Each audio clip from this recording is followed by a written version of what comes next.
আরে ভাই দাঁড়ান দাঁড়ান, যাচ্ছেন কই? আপনি আমার ভিডিওই দেখতেছেন। হঠাৎ করে বন্ধুদের সাথে প্ল্যানিং হলো আমরা সবাই সীতাকুণ্ড যাব, তাই আমরা সবাই পকেটে 1500 টাকা নিয়ে বের হয়ে গেলাম সীতাকুণ্ডের উদ্দেশ্যে। প্রথমেই আমাদের এরিয়া থেকে বাস স্ট্যান্ডে এসে জনপ্রতি 350 টাকা করে আমরা চলে যাই ঢাকা থেকে সীতাকুণ্ডে। সেখানে আমাদের নামিয়ে দেওয়া হয় রাত 3টায়। এত রাতে সেই জায়গাটা অবশ্যই নিরাপদ না, তাই আমরা চলে যাই সীতাকুণ্ড থানার সামনে। সেখানে আমরা কিছুক্ষণ আড্ডা দিই আর অপেক্ষা করি ভোরের আলোর জন্য। এই যে হচ্ছে সীতাকুণ্ড থানা, এই যে সীতাকুণ্ড থানা। সময় কাটানোর জন্য এখানে উনো খেলা হচ্ছে। এই যে 3জন, আমরা 4জন জুয়ারি আছি এখানে। উনো উনো মুরব্বি। তো ফাইনালি এখানে ভোরের আলো একটু একটু ফোটা শুরু হয় আর আমরা রওনা দিই চন্দ্রনাথ পাহাড়ের দিকে। এখানে অনেকেই সিএনজি নিয়ে আসে, তবে আমরা এসেছি হেঁটে হেঁটে আর আস্তে আস্তে একদম ভোরই হয়ে গেছে। আর আমরা এখানে পাহাড়ে ওঠার জন্য প্রস্তুতি নিচ্ছি, সবাই যার যার মতো লাঠি বাছাই করে নিচ্ছি। এখানে লাঠিগুলো 40 টাকা করে কিনতে হয়।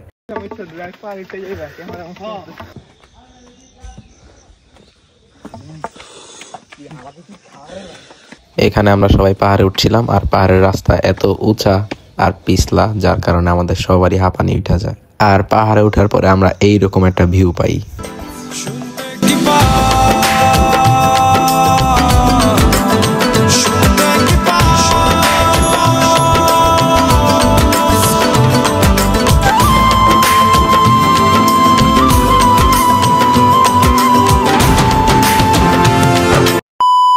ওইখানে আমরা কিছু পাহাড়ি ফল পাইছিলাম, যেগুলো আমরা সচরাচর ঢাকায় পাই না।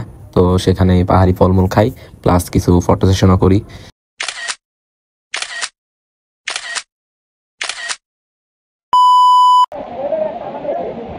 পাহাড়ে উঠা খাওয়া দাওয়ার পরে আমাদের অনেক ক্লান্তি লেগে গেছিল, তাই আমরা চন্দ্রনাথ পাহাড়ের পাশেই এই ঝর্ণায় চলে আসি।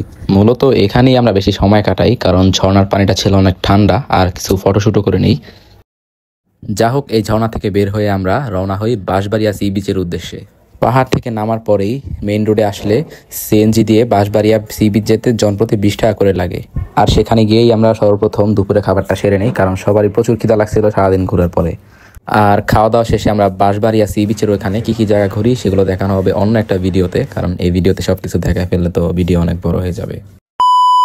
যাই হোক, সেখানে আমরা সন্ধ্যা 6টা পর্যন্ত থাকি। পরে সেখান থেকেই আমরা 20 টাকা জনপ্রতি ভাড়া দিয়ে বাস কাউন্টারে চলে আসি। বাস কাউন্টারে এসে 350 টাকা করে আবার ঢাকায় ব্যাক করি। তো ভাই লোক, এই ছিল ভিডিও ভালো লাগলে লাইক কমেন্ট শেয়ার করে দিও। আমি ঘুমাতে যাই, টাটা।